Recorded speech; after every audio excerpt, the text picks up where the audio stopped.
Welcome to episode 4 of Switching Screens. I'm Anthony Doyle. With me, as always, is Josh Howe. And our guest this week is Ty Windisch, who covers the Milwaukee Bucks. And so this week we're going to be talking about the Milwaukee Bucks. And I don't know if people are aware of this, but the Bucks are good this year. I've been told that. I've heard that not many places, but here and there people have acknowledged that. So I learned that they are good. It turns out. Yeah, I've also heard that in like the caverns of the underground NBA, this little team, it's pretty good. Yeah. It's this weird small storyline that's following around Giannis's free agency that's 18 months away.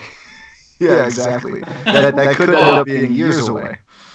I want to talk, I do want to go into that stuff, but I want to start talking about the actual Bucks, because I also find that when I watch this team, they're really interesting too. They have a great offense, even if people want to say they only have one star. I personally think Chris Middleton is also a star, but this is going to be a great show. This is going to go really well with that. With that up front, everything's going to go nicely after that. But I mean, a lot of people consider them a one-star team, and they are a great offense despite that. And a lot of people just kind of don't want to talk about why that might be happening. And I love George Hill. He's resurgent this year. He's fun.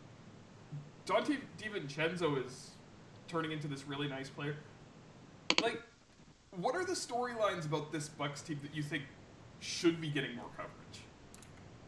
I think, the part about the one-star thing is interesting because clearly Giannis far transcends any other player. I love Chris Middleton. I think he's a deserving all-star. He's a one-time all-star. I think he will be a two-time all-star when all is said and done this season. But clearly Giannis is an entirely different level of player. And it's true that there's only one superstar in this team, which is true for most teams in the league this year, I think. And the team works around him, the whole system is built around him. But it's a system that doesn't need a Giannis to at least be good. You need Giannis to be great. But when he's off the floor, they're +6 per 100 possessions or something. They've still been good. The system works anyway. They have good players who know exactly what to do. It's kind of a mix of younger and older players. You have your Dante DiVincenzo, who, in my opinion, is basically a rookie. Maybe the most fun player to watch on defense all this year. That's probably a homerish take, but he picks off at least 1 or 2 passes a game, and it's honestly like watching a football cornerback, an American football cornerback. It's terrific stuff. He's a spark plug. But there's a lot of vets, Robin Lopez is a ton of fun. Early on he was not, but I think he really is fitting better now and meshing, even if he's not a three-point assassin by any means. And I think watching them try things besides the system I talked about, and it kind of sounds counterintuitive, you have this great system.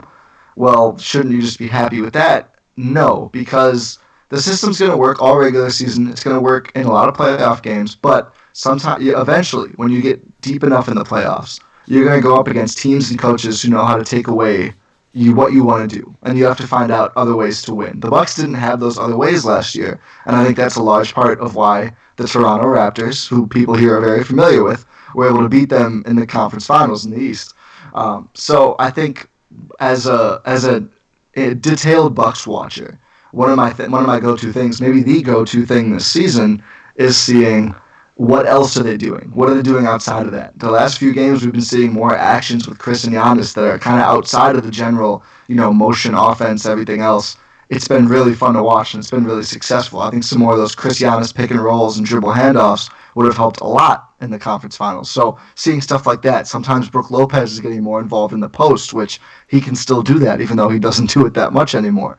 We saw more of that earlier in the season, not as much lately, so I'd like to see some more of that. But those are the things, if you're looking really closely, if you're thinking, can this team win a title? What should I look for? You should look for that, those sorts of things.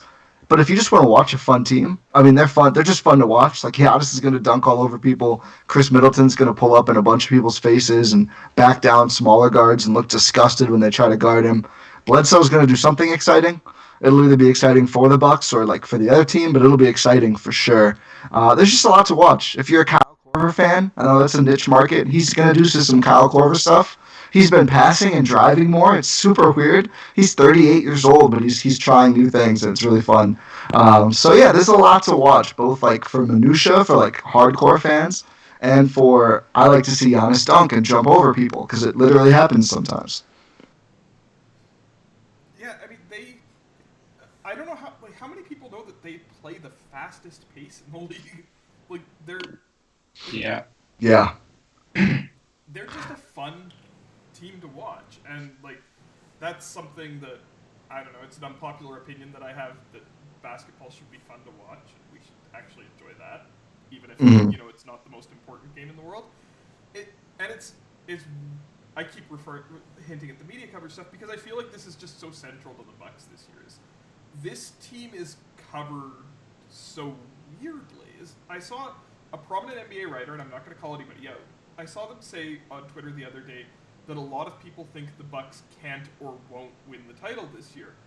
And to say that they maybe won't seems reasonable to me because, like, I picked the Sixers and Josh picked the Sixers to win the title, and I don't think that's unreasonable. I don't think it's unreasonable to call the Lakers or the Clippers the favorites either. But to say that the Bucks can't is really weird to me because, go back to Game 3 of the Eastern Conference Finals last year. They were a couple breaks from being up 3-0 in the Eastern Conference Finals. And people were already starting to write finals previews. So I think we kind of skipped a step where we went from the Bucks were a team that came very close to winning a championship last year to all of a sudden we decided they can't.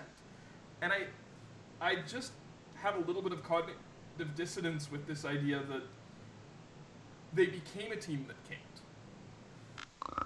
Yeah, it's interesting, and I think that idea is really strange because, in my opinion, and I think it's pretty unanimous, like the field, the non-Bucks teams in the league, they're weaker overall, right? Like, without that Warriors team, it's pretty hard for the field to be harder. I mean, the West, of course, has at least two very good teams, but the Bucks only need to beat one to win the title. And I think the East has two very good teams, Bucks and Sixers, like you guys mentioned. I don't want to besmirch the Raptors, who are phenomenal with all the injuries they've had this year. I think Nick Nurse has a really good shot at Coach of the Year, but I think we can agree the Raptors, the Celtics, the Heat, and the Pacers are all good teams. I think they're a level below. I don't think they have the overall, the star power necessary. No, not star power like, ratings or anything, but like the high-level players necessary. I think they're all a little bit short of that tier. Who knows? This Raptors team is starting to become a little scary. I don't know. We can talk maybe Raptors later. I don't know, but like there's not as many. There's no Warriors team. There's no team that's you go. That's the clear favorite. They should win every year unless something weird happens, which happened last year. And the Bucks got better. The Bucks are better this year. They lost Malcolm Brogdon. It doesn't seem possible, and that was the Bucks talking point in like the first week. Like, oh my God, how could they let Malcolm Brogdon walk? He's now missed a third of the Pacers games, which is kind of part of the reason they traded him and got picks for him. But whatever. Cheap owners, which maybe they are, but who knows? I still think my stance is still on that. Just to skip over talking about it, I think if they use the picks to get somebody else, it might end up being a really good move. But we'll see. But the Bucks are actually a little better, I think. They were, for a while, on like a 74-win pace, which is wild. I think it's a little lower now. They've slumped a little bit in 2020. But still, like their point differential, their record, everything is like historically good. Again, like one of the best few teams ever. And I just think people are bored because they didn't add any splashy names. They only have one splashy name. Like nobody, sadly, for reasons unknown by me, people just, or not people, but like at ESPN NBA, at Bleacher Report, all these accounts don't get excited about Chris Middleton or Eric Bledsoe. They just don't. Like, I don't know what these guys need to do. If you look at Chris's numbers per 36, he's one of the best few forwards in the Eastern Conference, but like nobody really cares. He's almost as good as Alex Caruso. Well, according to coverage, he's like not even in the same league as Alex Caruso. Alex Caruso was like top 2 in the league. It's LeBron, Alex Caruso, Anthony Davis, Jared Dudley, Harden, Steph. We're almost to Giannis at this point. I have this weird. It's not a perfect comparison, but a couple of years ago, when the Raptors, the DeMar DeRozan, Kyle Lowry Raptors, when they had that fantastic season in which they garnered the first seed in the East, and the whole time. They were great. They had one of the best point differentials in the league too. Their margin of victory was great. They were a great team. They were really fun, and I think they were the most fun team I've ever covered. But the whole season everyone outside of Raptors fans spent it saying that this team isn't real, and they don't believe in them, which turned out to be fair because LeBron came and crushed the Raptors in the playoffs. But everything was there stat-wise, and I think examples like that, not just with the Raptors, but maybe like give people nerves when it comes to things like the Bucks. However, the Bucks have the best player in the NBA. Right. That's team being led by DeMar DeRozan and Kyle Lowry, right? This who are very, very good players, and Lowry's a star in his own right. DeRozan, I think, is a star as well. But like this is not a team where you can just come into the playoffs and be like, well, we're in the playoffs now. We're in a 7-game series. It's completely different. Like, you should still be just as scared as Giannis in the playoff series as you are in the regular season. So I don't understand how there's like that same reaction to this Bucks team as there was to that Raptors team, as if we just don't believe in them. Like, look what happened last season. But weirdly with Giannis, he's the best player in the league, and yet there's this perception among certain groups of fans and media that people talk down about his skill level, which is so bizarre to me.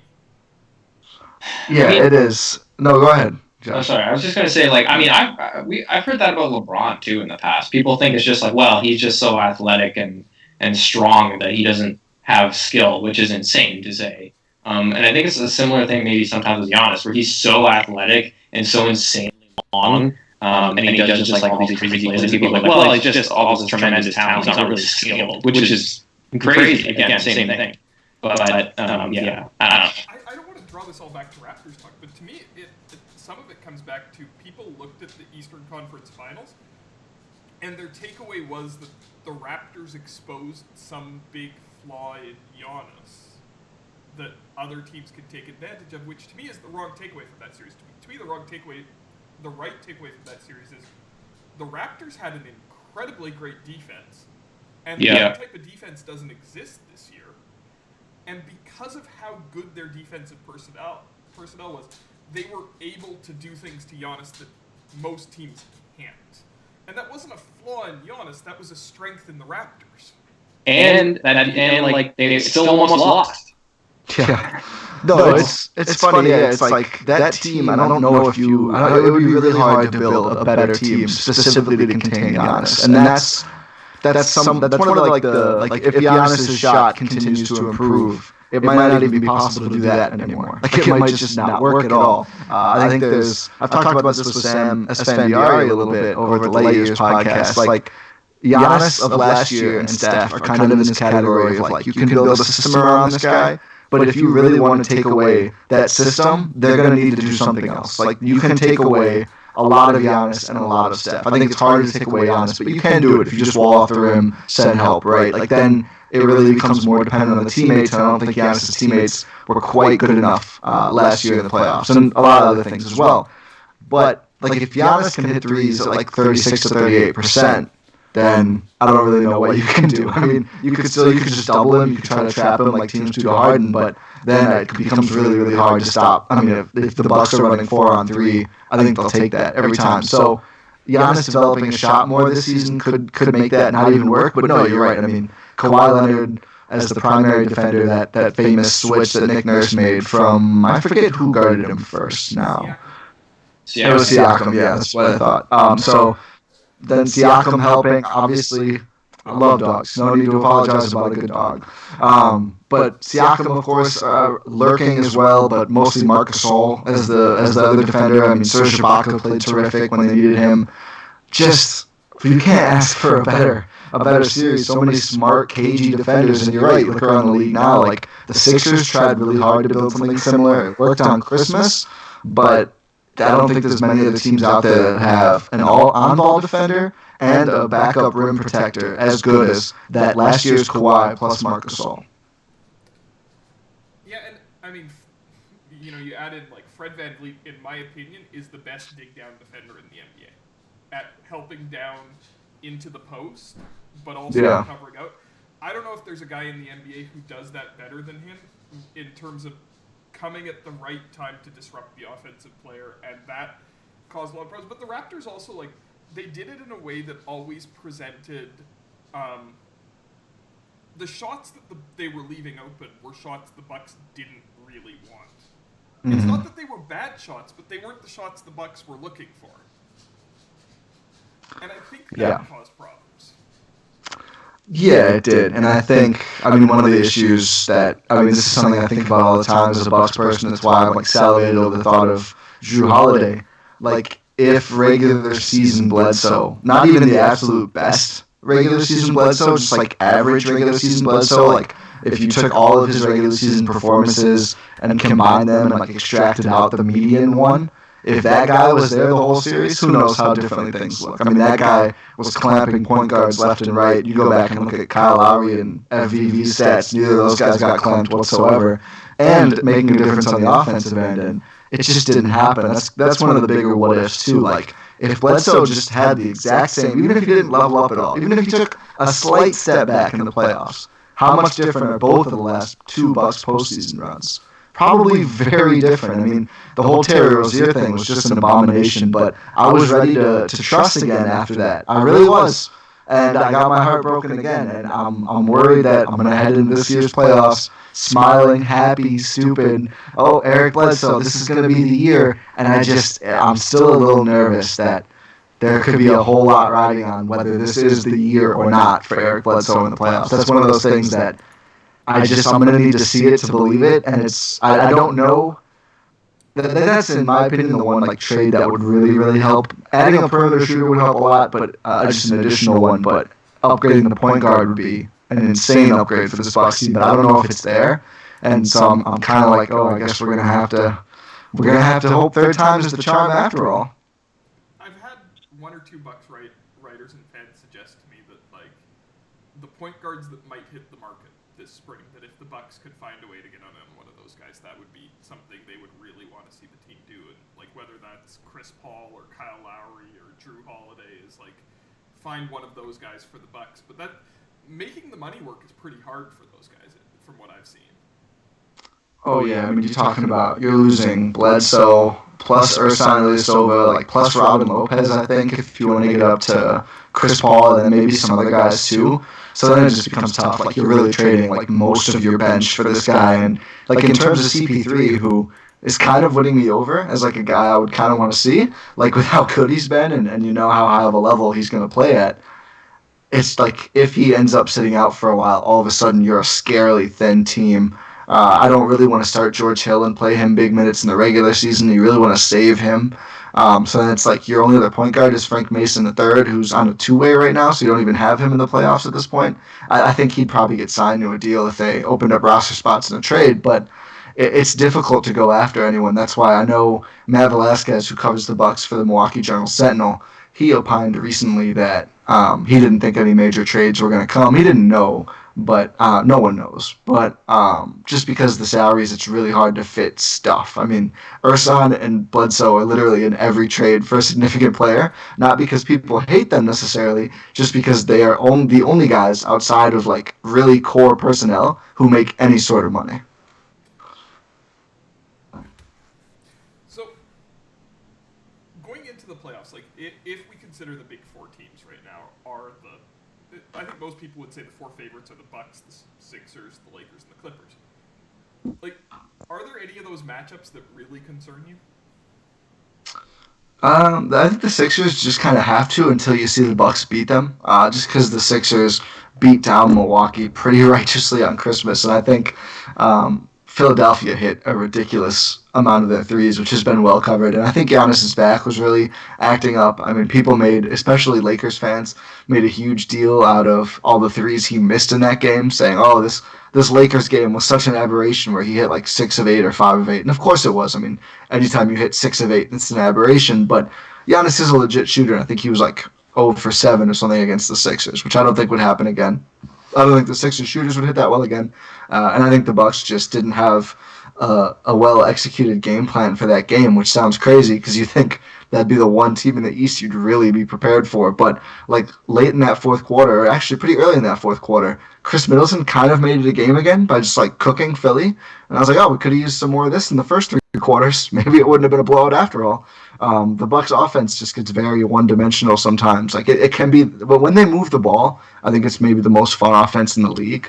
But when they don't, when it's just like Giannis line driving and defenses, he'll still score sometimes because he's so good. But it's not effective, and that's the trap that if you do that over and over in the playoffs, you could lose yourself a series. So that's one of the frustrating things about this team when they just do that sometimes, even though there's a lot of teams in the league that just can't really do anything about it because Giannis is Giannis. But so Philly, I guess the Lakers kind of have to scare you, right? Like LeBron's teams usually just don't lose. He's getting older every year, but he's kind of defying age yet again, which is ridiculous. But honestly, I think the Bucks can handle them, and the Clippers again are good. The Bucks looked really good against them in the regular season, which I know isn't a great predictor always of playoff series, but I'm pretty confident in that one right now, as far as you can be against a team with 2 top 10 guys. I'm waiting for the Sixers to. I think they make a trade. I think they're one of the teams that makes a trade before the deadline, just because of how up and down things have been this season for them. Even though when I've talked to a lot of Sixers people, they seem to think a lot of it is just effort and how this team is going about what they're doing. And of course, like, you know, 2 of their best guys are young players, and there's been some rumblings about Al Horford being a little frustrated that there's certain things that the team won't do or that he's not able to do. The funniest thing of all time, Al Horford going down literally 1 point per game, and he's incensed about it. Yeah, so I don't know. I mean, like, I think this is my personal opinion, and maybe they're you know, a little too skittish to do this, and maybe the asking price is too high and stuff. But I think they're a team that could look at calling about Chris Paul, because I think Chris Paul on the Sixers, I think that team. I mean, depending, of course, what you're giving up there, but there's ways to do it because they have the contracts and the assets. They could bring him in without giving up Simmons and Embiid, and all of a sudden that team becomes, I think, much scarier because Paul fixes that. He's the type of player that fixes a lot of their problems. Like Anthony and I have talked before on this podcast even about like how perfect a Kyle Lowry would be for a team like that and fix a lot of those issues. And Paul obviously would be the same sort of thing. But his obviously his value is going up recently because of all the talk about how great he's been in the clutch and how good he's been in Oklahoma City. So I don't know about that, but I think like if something like that happens, and I do think they'll make some kind of move, that all of a sudden that team becomes a lot scarier. I think also Chris Paul's a good Marc Gasol type candidate for a guy who, as a veteran, hitting the end of his prime and, you know, really needs a ring to solidify his legacy. For him to come into a team and really take that approach that I'm here to make what you guys do better. And yeah. I think, you know, you put him in the right situation. I would expect him to try to make it work as much as he can.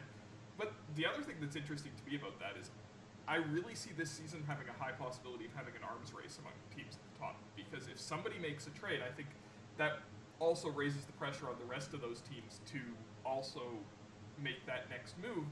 And I think that would be really interesting as a fan of just sort of the trades around the NBA, is to see who becomes sellers, who becomes buyers if teams start making moves. And it's been so quiet so far this season, I have a hard time believing it's going to stay this quiet. Yeah. I mean, that happened last season, right? Like the Raptors brought on Gasol, and the Bucks went and got Mirotic, and like, I mean, it wasn't maybe necessarily like Gasol was probably the most prominent deal there. So it's not like people were trading, like teams were trading for like Chris Paul necessarily, but it happened because all those teams were a little like, can we beat this other team in a 7-game series? I'm not quite so sure. And so they all made some kind of move to potentially, you know, upgrade their team. And obviously some of them worked better than others. I'm sure Ty has many feelings about Mirotic. No good ones. No, I think it is going to be interesting. I've heard that too because like the upcoming free agency class is so disappointing. Like Andre Drummond is probably the premier guy now that Lowry's off the market, unless I'm forgetting. Oh, I mean Anthony Davis, but I mean we'll see about Anthony Davis. I don't want to say he's for sure going back to the Lakers or not. It'd be so sweet if he left, but not a great class, not a loaded class by any means. So it'll be interesting to see if teams kind of go, well, we would have a lot of cap space, but let's just get somebody now and we can fill that cap space later. Like a lot of bad teams with expirings, like Cleveland. I don't know what Cleveland's going to do. It'll be interesting. They have a lot of expirings and some guys who other teams might want. But I think certainly like if the Bucks made a trade for a big name scoring guard, not named DeMar DeRozan, sorry, that would be like super exciting to me. Yeah, you get it. You get it. You know what? I appreciate DeMar DeRozan for everything he did for the Raptors. I'm comfortable saying I'm pretty happy I'm not going to have to cheer for a team that he's on in the playoffs again. Yeah, it's great. It's great just cheering for him as a person, but not having any investment whatsoever in his team. That's where I've been at for a long time now, and it's awesome. Like it's the ideal DeMar DeRozan fandom. He's an awesome guy. Like everything you see, the best. He's a great person. Yep. But not the move that you want to be making if you're looking to have playoff success. No, but I think the interesting thing is to me about like the arms race, right? Like the Lakers seem like they're going to have a tough time adding anybody who's not forcing their way there. They don't really have assets. I don't think they can trade any first round picks. So like their asset is Kyle Kuzma, who, I mean, Vlade might really want him. We'll see how that goes, but otherwise I'm not sure that gets you a lot. And like half of their other tradable salaries they gave no trade clauses to. Yeah, because they had to. So that's going to be fascinating. I wonder if KCP would bite the bullet and allow himself to be traded in return for all the money he's gotten from the Los Angeles Lakers. It feels fair, but who knows? The Lakers are so interesting to me because like Anthony Davis and LeBron James, you can't deny that they could just win a series against anybody for that team.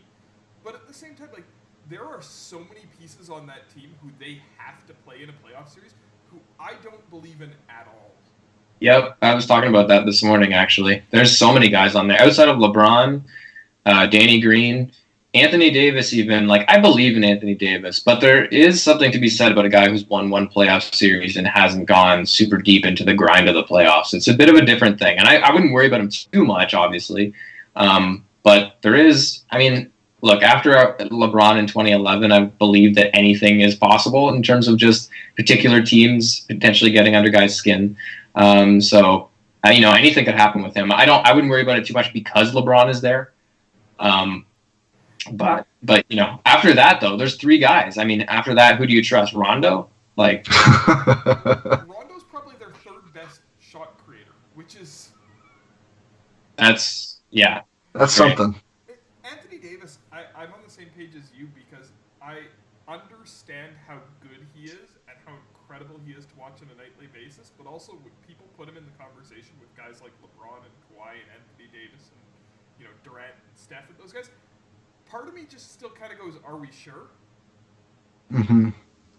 Yeah, and like the Anthony Davis or Giannis polls are starting to get more and more lopsided, which is good, but it's like still a thing people ask, and I don't think it's the same level. It's what's going to be interesting to watch about that team in the playoffs is how long it takes LeBron to be pissed off at every other Laker, because I don't think it's very long. I mean, LeBron is maybe the best player of all time. I think certainly one of the best handful of players of all time. He is not the easiest player of all time to play with. And I think this team is put together very quickly.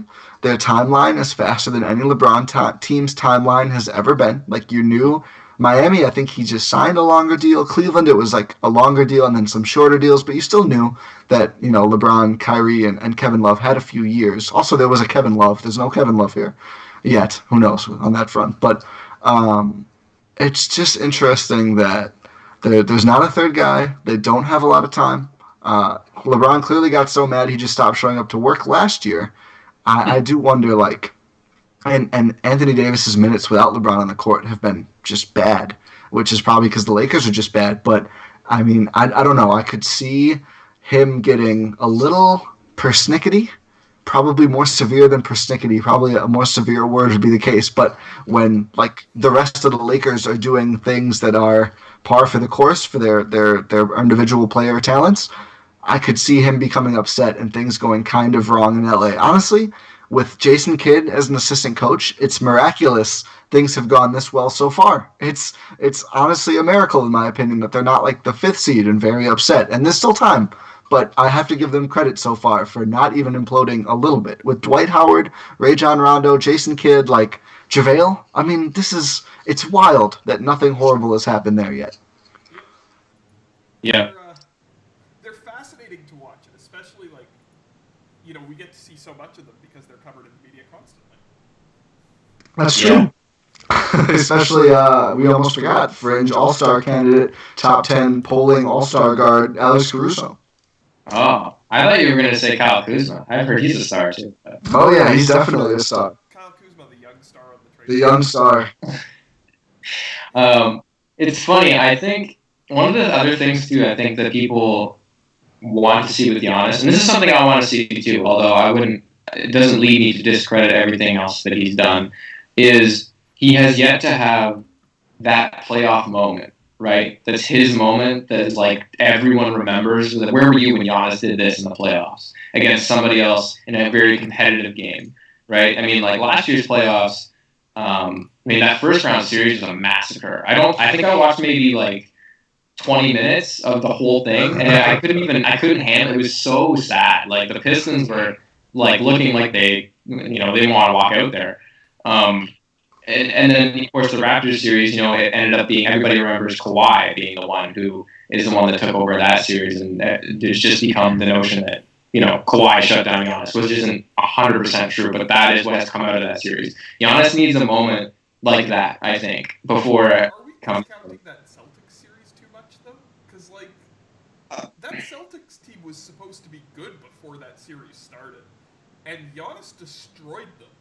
One game into that series, the Celtics were easily winning that series. People forget they had a 1-0 lead and it was over. Giannis is a fraud, and the Celtics team's going to the finals. Yeah. Giannis massacred them in that series, and I feel like we kind of forget that happened. That's a lot of the reason why, Al Horford going to the Sixers was not an impending doom move to me, because I saw 1 year younger Al Horford just not be able to do it. He wouldn't shoot enough to beat the Bucks. He couldn't stop Giannis the way he used to. Hawks Al Horford was actually a very good Giannis defender. I think Giannis has gotten a lot smarter with how he attacks, and of course now he's adding the shot, but it's that guy was not young. Now he is older. Giannis is getting older, which is inversely a good thing for Giannis.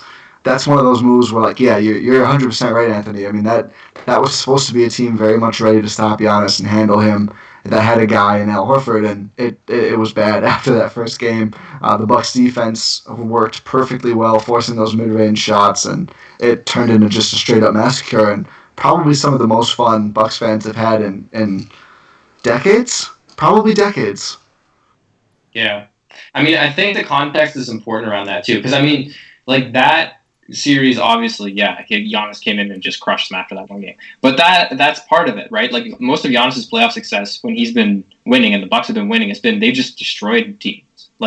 He's never seemed to be in that moment where he's up against the wall, the team is up against the wall, they need him to do something. He's never had that play or that game. He hasn't had a LeBron Game 6 or something like that, right? That they absolutely need him to do something, and he rises up to that moment, and there it is. Doesn't mean he's not great. The moments they need him to rise up and win series, a lot of the time he's just come out and obliterated other teams, and they win in 5 games, against the Celtics. But nobody remembers that because that series was over so quickly after that one game.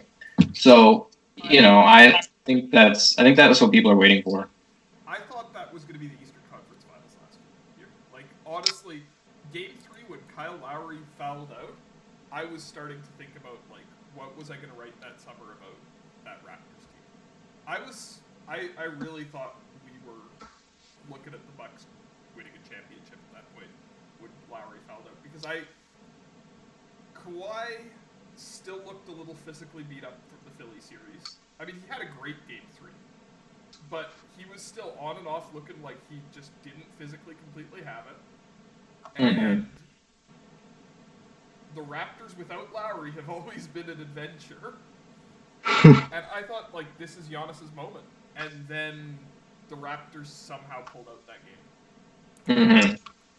Their fateful championship run, I think, so part of me thinks nothing could have stopped the Raptors. Everything came together perfectly and really rewarded a fan base that could really have used that reward.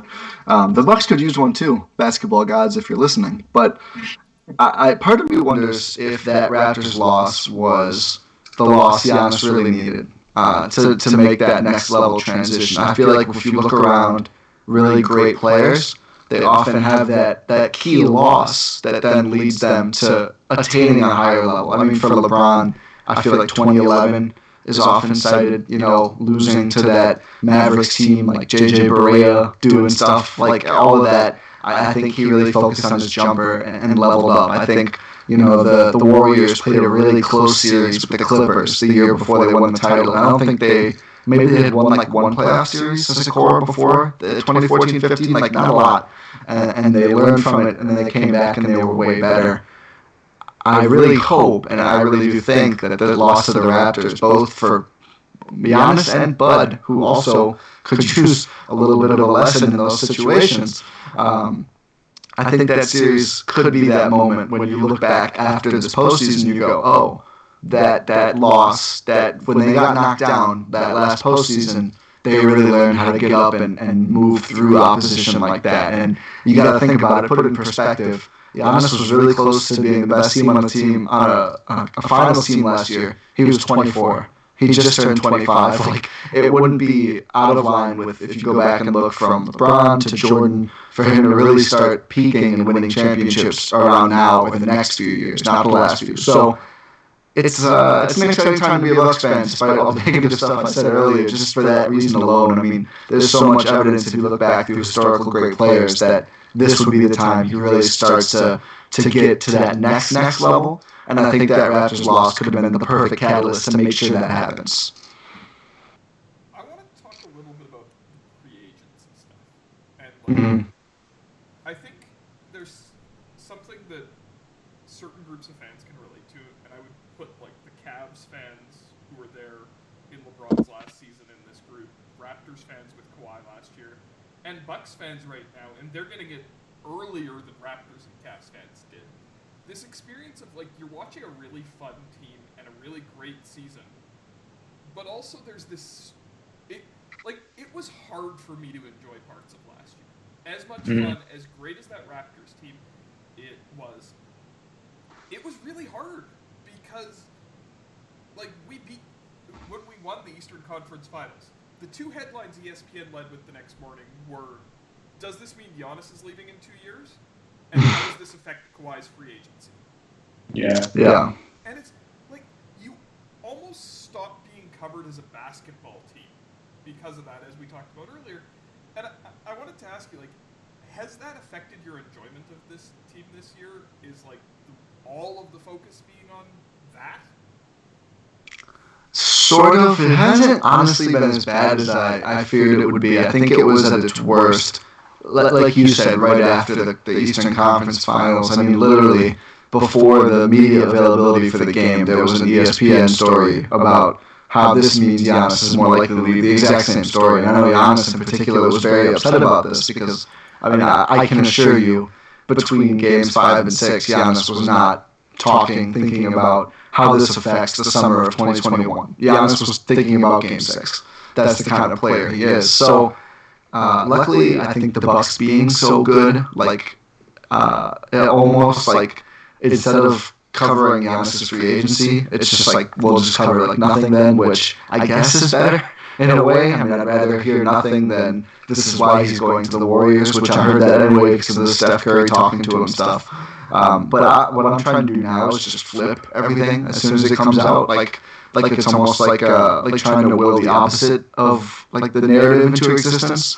So I've been tweeting all week about how Steph's going to be a great Buck when he forces his way out of Golden State to come be the third guy over here, like this. So from now on, that's just what I'm going to do every time the big story comes out. Like, the Warriors are interested in Giannis. Of course they are. Everyone is, but it doesn't matter. But anytime he's like linked to a player, I'm just going to talk about how great that player is going to look as a Buck. Because I don't think you can do anything else besides just ignoring it altogether. I don't think it's constructive. Like, I'm not going to address or really contemplate every single situation. I have one team I'm very worried about stealing him. Not stealing him, about signing him away.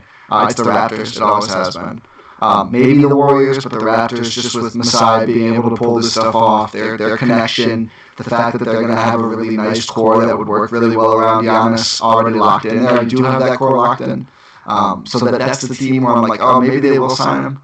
But I don't sit around thinking about it very often. I'm really trying to enjoy this and just focus on the basketball and the more concrete things, because I think focusing too much on the negative stuff is just, like you said, it just makes it worse. So I'm just going to pretend it's not a thing, hope he stays, but for now, just like, let's watch the games and watch him do this stuff as a Buck. It's a good thing Josh and I are such responsible tweeters, and we would never tweet about Giannis being future Raptor. Oh, yeah, I'm sure, never, right? I mean, to be fair, I'm going to say, I think mostly, and I would have done this much more prior to last season, but the Kawhi experience has affected me a little bit in that sense. I actually haven't, I don't think this season, I've tweeted too much about Giannis specifically, like coming to the Raptors. I do consistently tweet about how the Raptors have a long-term plan involving 2021, which is true, but I think it's so annoying. Like, it really is. And if you're constantly on Twitter and you're constantly hearing this stuff, man, like last season, everyone constantly like, well, I mean, Kawhi's not going to be there. The Raptors, because of who they are, because at their core, how could a franchise like the Raptors keep a player like Kawhi Leonard? Which all that stuff is not the reason Kawhi left. It's not the Raptors culture that caused Kawhi to leave. That stuff, it drove me nuts as someone who's constantly in this. And I imagine for Bucks fans, it's got to be the same thing, right? Like, I mean, I don't imagine Giannis is leaving, would ever be leaving the Bucks because of team culture. I don't think that would be the reason why. He's such a loyal person. I mean, even just the stuff coming out. Remember when he was giving a phone call to Jason Kidd? I mean, this guy is so loyal. In the back of my mind, I really don't believe Giannis actually will be leaving Milwaukee because of how loyal he is. But I mean, it's just, that experience really sincerely affected me as someone who's like watching these games all the time and like in the online atmosphere. Yeah, it's a little ridiculous, especially the stuff the team can't even control, like you were getting at. I think I saw like a random tweet out. It was from like not like a media member or anything, just like a fan. It was basically like, do you really think the league would let the finals beat Dallas Milwaukee? And it's like, okay, well, what? Like, I hope the league doesn't rig games. I don't think the league rigs games, but like, come on, like, give it a shot. And I think the league should want the most fun series, like the best the best team from each conference at least. That should be the finals. So that stuff is frustrating, but what can you do? I mean, it's sorry, the Bucks are good. The Spurs made 5 finals. The league didn't stop that. Yeah. Yeah, I mean, they played Detroit in the finals, and the power matchup the last half decade was Oakland-Cleveland. So I don't think you always get the biggest markets. Like, I don't think they always get willed against winning. It's so hard as a Raptors fan because, like, I make jokes about the Giannis stuff, and most of the stuff I tweet about Giannis, and I've tried to be clear about this, it's jokes. I would be very happy for Bucks fans if he stays. Because, honestly, I think it's a cool story that they've built up this superstar, that they've drafted this guy who had... When he was drafted, it was seen as, maybe he becomes this guy, and he actually became the guy that we thought was the 0.001% of what he was. He actually became that. I think that's awesome. And I think it's great for him. But also, as a Raptors media guy, it's hard to ignore that every responsible media reporting on the Raptors and their long-term plan says free agency 2021. Mm-hmm. And so when I get somebody on Twitter asking me, well, what do you think about the Raptors trading for Tristan Thompson? And I look at his contract runs through summer 2021. It's like, I have to say that they wouldn't trade for Tristan Thompson because it runs into that. People ask, well, why summer 2020? Well, I mean, even if that's not necessarily the guy the Raptors are going to end up with, that's the prize of that free agency class. It's part of the story, and so it's hard to separate that when it is part of the whole story. Yeah, I think what's going to be really interesting is, hypothetically, let's say the Bucks just do the damn thing and win the title this year, and Giannis signs that extension soon after. I wonder how much course shifting you would see from some of these teams, the Raptors, the Warriors, the Knicks. The Knicks are keeping their cap space open until, I don't know why, but they want to be available in 2021 for when the 2021 version of Julius Randle is available. So, Toronto to go there, apparently. yeah, of course. If they paid him enough, maybe he would. Like, I don't know. I think Masai loves the Raptors, and I would want him to stay. But like, I feel like if the Knicks are like, we'll give you $100 million, Masai, you should probably do it, right? Like, just it's probably worth it. Like, maybe make the Knicks send a bunch of draft picks, and like, if Masai gets bored as being the executive of the Raptors, he's like, this has gotten too easy, which I don't know he's ever going to say because it's the Raptors. No offense, but it's harder. If he's like, well, let's try the Knicks with no picks and see how we can do it. Let's see if we can do this now. No, I don't think he'll leave either. And I think like a lot of people now, like it seems like almost, I don't want to say consensus, but maybe like reaching a majority of people think either Giannis will stay or it would be very good for the league if Giannis stayed, which I do agree with. I think like small market fans, I've kind of been like a little bit against the plight of the small market in recent years. Sometimes I think we get a little carried away, but like with the OKC stuff, and Oklahoma City has rebounded from that as well as possible. But it was tough to lose Paul George and Russell Westbrook in one summer, basically through no fault of their own. I mean, they couldn't get to that echelon, like the highest echelon of teams, but they were very good, and that was hard for them. And I think if Giannis left, I do think a lot of fans would justifiably say, well, what's our upside? What's the upside of rooting for the Bucks, the Hornets, the Pacers, the Raptors, etc.? Like, our best case scenario is the 2018-19 Raptors, where you get extraordinarily lucky and one of those guys comes along and you can trade DeMar DeRozan, Jacob Poeltl, and some picks for him, and then you get 1 year. That's tough. That's a tough ask for a Hornets fan to say, well, hopefully, I don't even know who, John Morant is available as a rental for 1 year in 8 years, and we have one shot at a title, and that's it. Don't get too attached. Like, it's difficult. And I don't mean to say, like, Giannis has to stay or the NBA is done. Like, he's just one guy. That's a lot to put on his shoulders.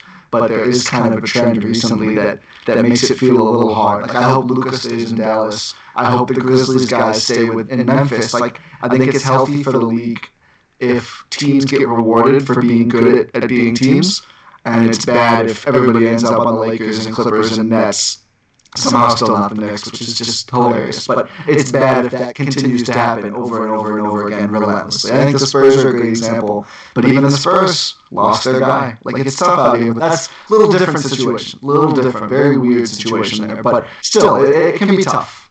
I have a theory that if Giannis leaves, the NBA is getting a franchise tag.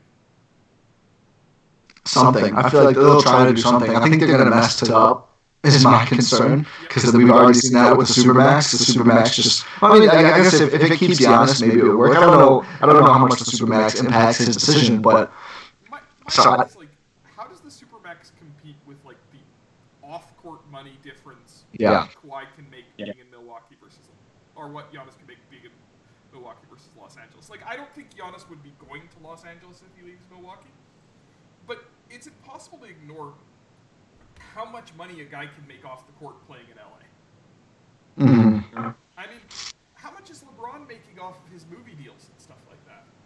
It probably dwarfs his basketball money by an insane amount. So Yeah. the NBA can never legislate for that. Mm-hmm. I do also think, like, some of the LeBron stuff, I don't think is replicable with anybody else ever. But, although I do say that, because like LeBron totally engineered the Anthony Davis thing, we all know this. That was my take, and I guess I said it like it still is. Kawhi doing the same thing was so completely out of left field and so stunned me that I never saw it coming. Not just going to Los Angeles, but like Kawhi tampering, but just not tampering, but tampering, and stealing Paul George from the Thunder is like, I feel like we don't talk about that enough. That is a wild thing to have happened. Everybody thought Kawhi was like sitting quietly in a room with Uncle Dennis, like talking to the Raptors or something, and this whole time he was like Machiavellian, stealing away another star. Like, that's ridiculous. That's a ridiculous thing that happened. And I think we glossed over it to talk about Alex Caruso. Like, there has not been enough said about that. That's a wild thing. But Alex Caruso is white and balding and he can dunk. Yeah, it's true. Those are facts. can't. No, we had Lucas Hahn and Robert Flom on last week, and Lucas, the thing he said was he thinks Kawhi was going to the Clippers anyways, and the question he asked was like, what happens if the Clippers just call Kawhi's bluff and don't make the Paul George trade? Yeah, And that's really interesting. It's because you look at what Shea has done this year, and all of those picks, like they got Paul George, they could win a title this year. But if they don't win a title this year or next year, it gets tough for them. Yeah, it does. Mm-hmm. So this is the hard part for me is when I say that I don't like the free agency stuff and I don't like the media's focus on Giannis's free agency and how they focused on Kawhi's free agency last year, I also enjoy that stuff. I also like talking about the future implications of choices that players and fans do. I like talking about stuff like, well, what if the Lakers flop in the playoffs this year? What does that mean for Anthony Davis? That's interesting too, but also, we have to, while we're talking about that stuff, keep in mind that almost every night this season there has been a very good to great basketball game being played. I wish we talked more about how much fun the Memphis Grizzlies are. Yeah. How there's a 20-year-old who is the engine of one of the greatest offenses in the history of basketball. Mm-hmm. Like, I wish we talked more. And Luka gets attention, but I almost feel like some of the attention on Luka is wrong, too. Because he gets this attention that's like, well, he did this cool step back. But we're not talking about the whole impact of his game. Yeah. Yeah, I mentioned Coach of the Year earlier. I don't think we've heard nearly enough Rick Carlisle Coach of the Year because I was really low on the Mavericks this summer. Kristaps, I actually was kind of right about Kristaps not really fitting that well and being rusty coming off of the long absence. But I was like Maxi Kleba, Dwight Powell, DeLon Wright, who I know probably going to offend some people here. I was like, well, I mean, these guys are fine, but do you really want these guys as your third through fifth best players or whatever? I mean, I'm sure I'm forgetting some of their other players, but they've all just been so good, and I don't think that all of those players happen to be dominant.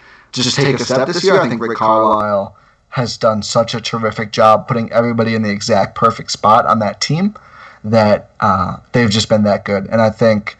That's probably my biggest L was really I didn't think they were even going to make the playoffs, and they're going to be one of the best teams in the league this season. Shout out to Luka Doncic, but Rick Carlisle really just, after taking a couple of years off of being on anyone's radar because they were just bad, he's just reminding everybody, I am one of the best coaches in the league, in case you forgot. Also, maybe the best quoted coach in the league. In my opinion, the top tier of coaches is Pop, Carlisle, and Spoelstra. Nurse is getting there. Yeah, I mean, I love Nick Nurse. I love the quote from who was it? Brown in Detroit. Oh yeah, Bruce Brown. Nick Nurse, where he had an opportunity for a game-winning shot in a game last year, and he was standing in front of the Raptors bench, and Nick Nurse said to Kyle Lowry, "Let him beat us," in his earshot. And that's brutal. He said that was his impetus to go out and improve his three-point shot last summer, was having a coach tell his team that he was the guy that he wanted to. And he missed the shot. The Raptors won the game. He was right. Yeah. Nick Nurse, the stuff he's been doing this year with Terrence Davis plays 8 minutes. Nick Nurse says after the game it was 5 minutes too many. Then starts the next game. And he has his career high points. I love everything Nick Nurse is doing in terms of the way he's handling his players. And he has this different swagger coming off the championship that's he knows what he's doing, and he knows that guys have to respect him. And because of that, it feels like it's made him a much better coach. Yeah, for sure. I think things would be a lot different for him if like that Philly series goes the other way. The Raptors go from championship winners to bowing out after a great series in the second round. you wonder how much of that stuff you can get away with as a young coach in the league, and not maybe not young, but like not seasoned head coach, like not your Pop or your Spoelstra or whatever. But I think you're right, like winning that championship, and I think it's Lowry or somebody had said that, like, well, you got to kind of listen to the guy if you just coach a championship winner. I think that's true, and obviously he's earned everyone's respect at this point. But it would be interesting. He is one of the more brash head coaches, I think, which I personally like, but it is funny how that could be perceived a lot differently if the team was in a different place this year and last year. Leading the league in technical fouls. Oh, really? Nice. Yeah.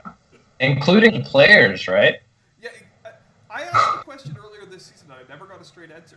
Can coaches be suspended for hitting the threshold on technical fouls?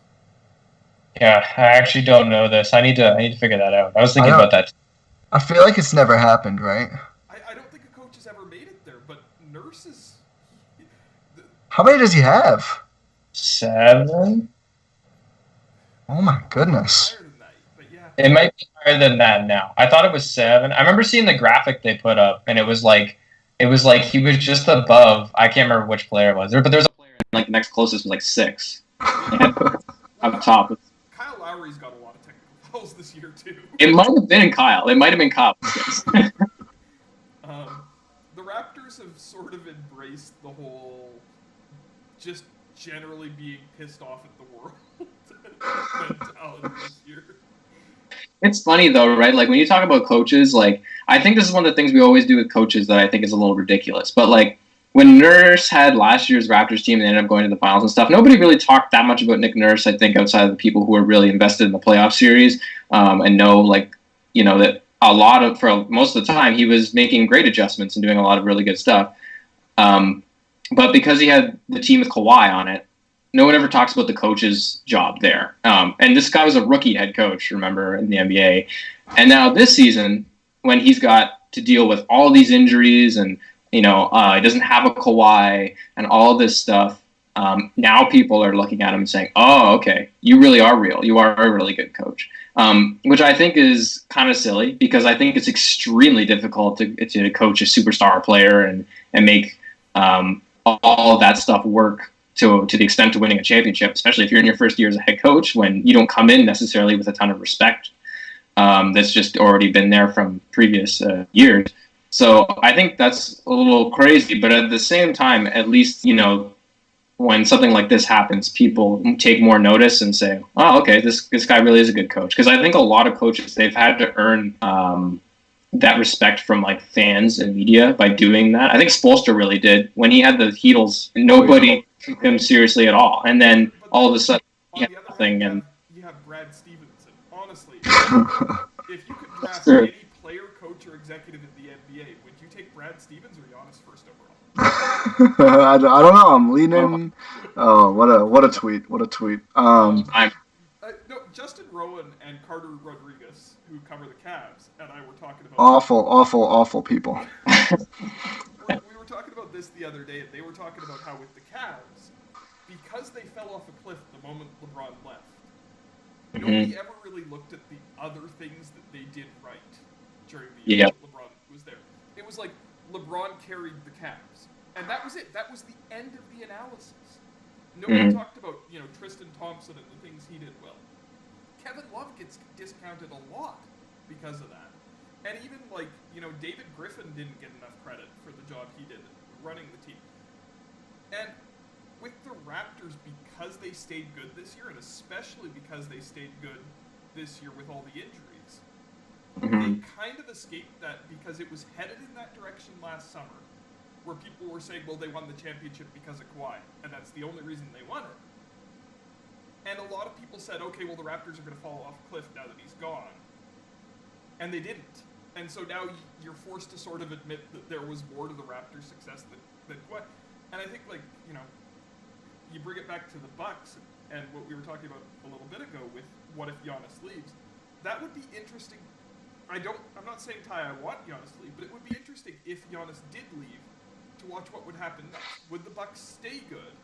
And if they did or didn't, how would that affect the perception of the other people around Giannis in Milwaukee?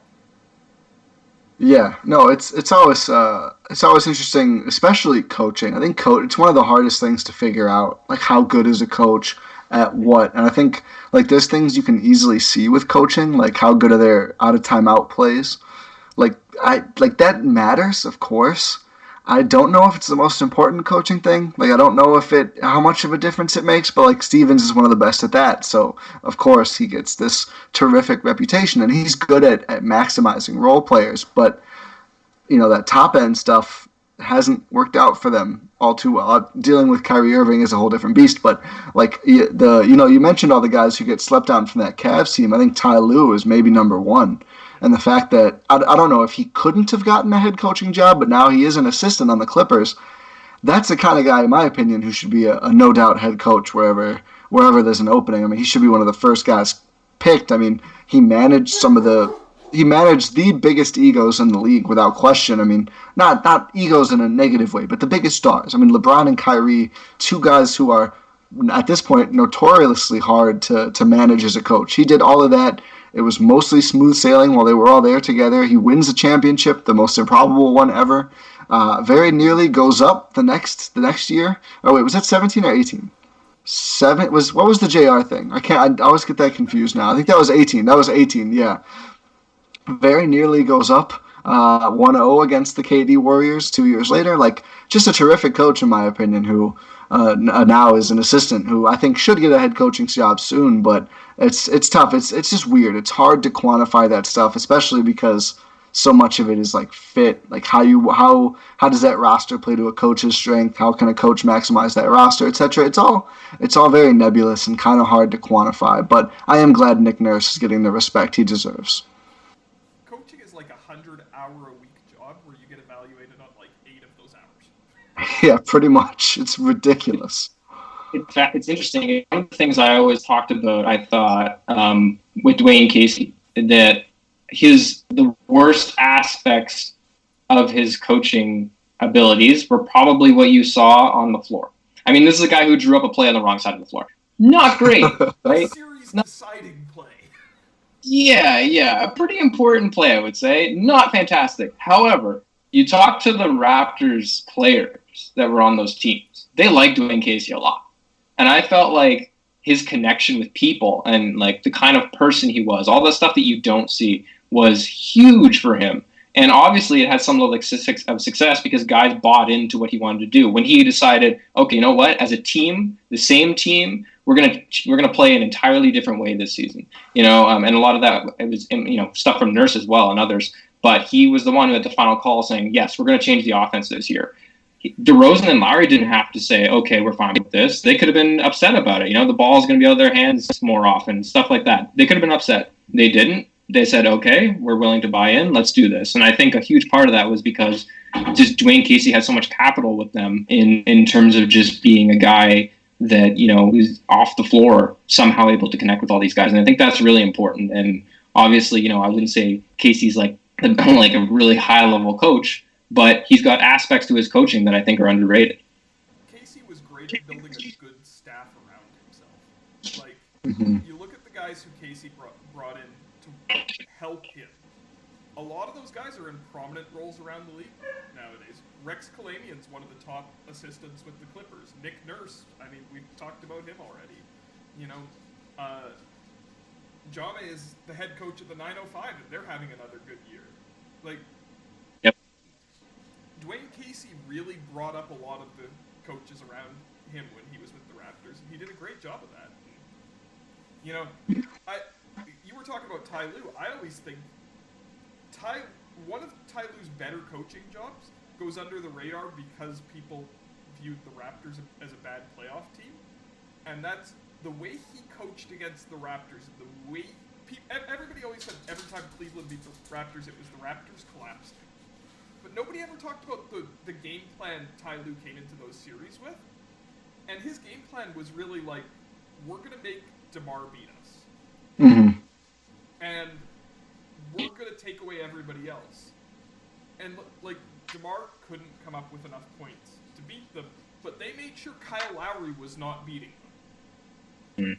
And you look at that last series right before the Kawhi trade, the Raptors' offense was like 33 points per 100 possessions worse with DeMar on the floor in that series because Cleveland, and that was a terrible Cleveland defensive team. One of the worst defensive teams in the league. But they had a great defensive game plan to take away what the Raptors wanted to do. Yeah. Yeah.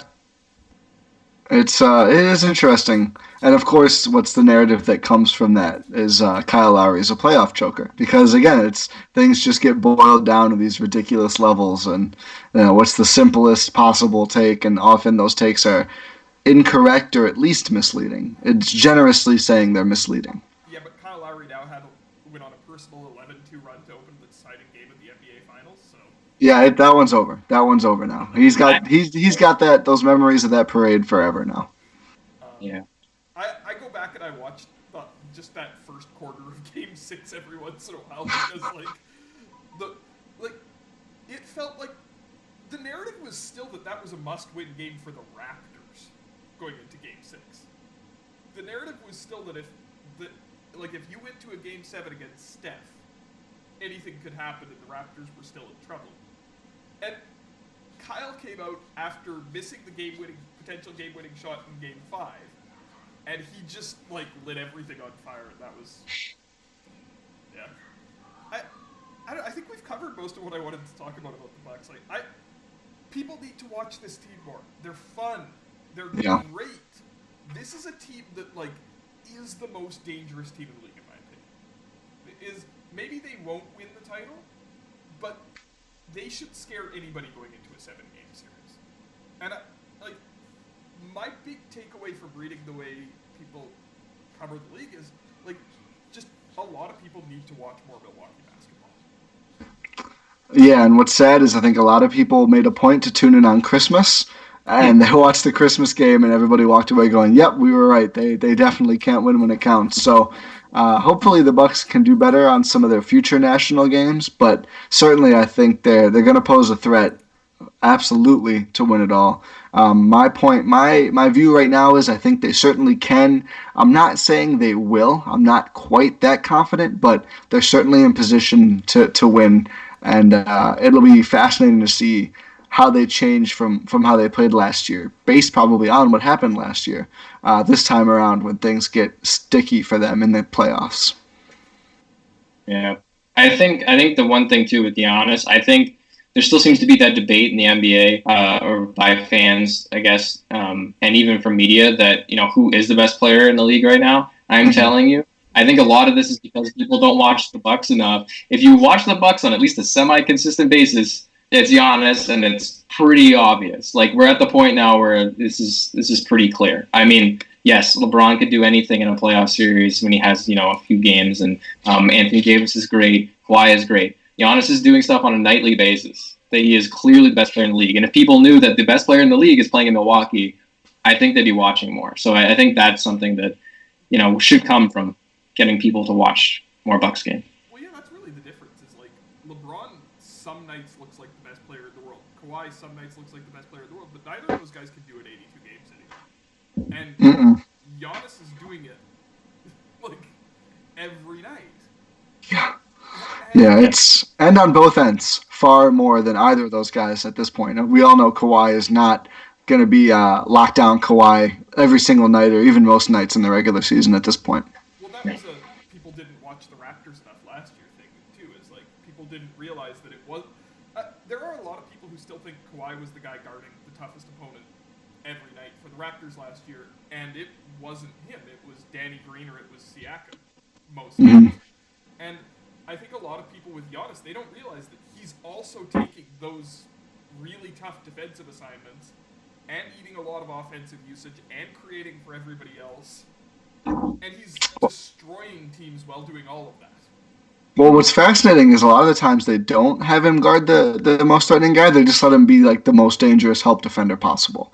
And that's really why their rim protection is so ridiculous. Because if you have anybody that the Bucks can hide Giannis on offensively, then Brook's going to be at the rim for sure. Giannis is going to be right there. Plus, you're going to have a very good primary defender, whether it's Middleton, Bledsoe, or Wes Matthews, who's been phenomenal this season. Wes Matthews, one of the most fun guys to watch in the league. He's absolutely put the clamps on a few stars. I mean, this guy has guarded Harden and LeBron this year, and he's done really well at both things. So, and Kawhi, I think, too. So, the Bucks are out of this world. They're not exactly what you would expect, I think, if you haven't watched them a lot, but they are almost always enjoyable, despite playing kind of hungover the last few games.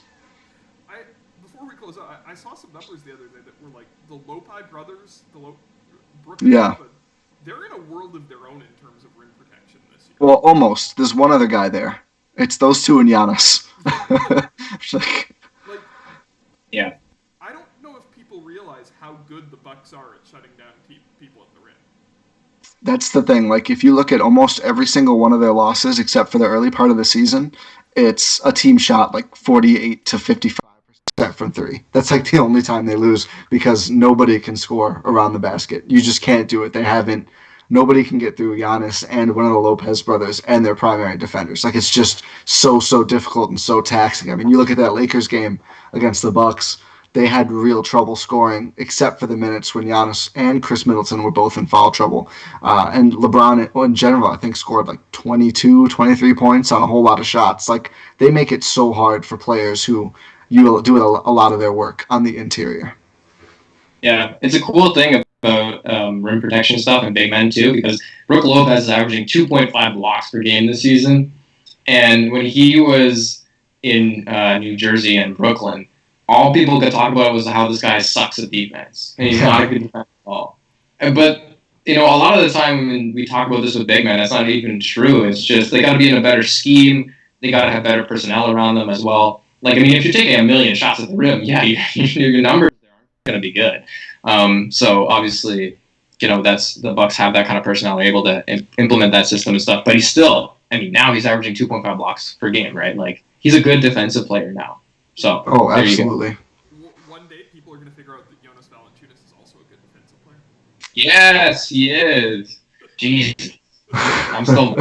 No, I appreciate you coming on, Ty. This was a lot of fun. Do you have anything you want to plug? Oh, I always have something I want to plug. But I mean, first, of course, thank you guys so much for having me on. Definitely, if you're watching this on Twitch, make sure to subscribe and make sure you catch all of the episodes because it's fun. It's fun to do video. It's a little different. It's a little intimidating. I had to make sure I was all prepared for it, but I guess I did good enough at least, hopefully. I don't know. Hopefully too many people didn't turn off. But definitely check out the Eurostep, my podcast. You can see I got the merch on right now. That's if you go to my Twitter, I'm always tweeting it, but it's on every major podcast platform. It's spelled GYRO Eurostep, a little punny thing with Giannis going on. But I mean, check that out. And then my Twitter is at Ty Windisch, spelled TIWINDISCH. And I have a Ty Windisch NBA account on Instagram and on Facebook if you're on either of those platforms as well. But check that stuff out. But yeah, a lot of Bucks talk and a lot of other stuff too. I do league-wide stuff and just love the NBA basically. I wrote a guest post for Ty earlier. Oh yeah, my Patreon. For his Patreon, and I love all of your stuff. You're one of my favorite Bucks follows for a team that doesn't get enough coverage, and I always enjoy your Twitter and your Twitter discussions with other writers about the team and about the way they're covered, and your sarcasm would think differently. Yeah, I've been calling it out a bit this year. I've been called grumpy by some other people on Bucks Twitter, but I don't know. I'm gonna keep caping for the team until they get the coverage they deserve. So probably forever. Josh, anything you want to plug today? Not too much different than last week. Nah, just follow us on Twitter. That's all I could really ask, I suppose. It was great having Ty on again. I haven't talked to him in a while, but we've done podcasts before in the past, like going back years. So it's always great to see you like still on Twitter and still super active doing basketball stuff. So that's great. So I enjoyed getting to talk to you again, man. It's been a little bit, so we'll have to definitely do it again in the future. Oh, absolutely. And for me, this is my Twitch channel where I also stream video games sometimes, and I write for Raptors Republic. This will be up on YouTube probably later today. I'm going to try to convert it to audio and get that out somewhere. I need to still play with learning how to do that. We'll see how that all goes. But if I can do it, it will be there. I'll look on my Twitter for that, and I actually don't know who our guest is going to be next week yet. I have a couple of things I'm working on, but keep an eye on my Twitter for that as well. And as we're moving towards the trade deadline, if I'm looking at trying to also set up an extra show on trade deadline day to talk about things as they go down. We'll see how that works out. I'm talking to a couple people. I have some irons in the fire on that, so I'm hoping to be able to do something there as well. But I appreciate everybody coming and watching on Twitch. Appreciate the people on YouTube. And if this does get out on audio format, wherever that is, thank you to everybody who came and enjoyed the show.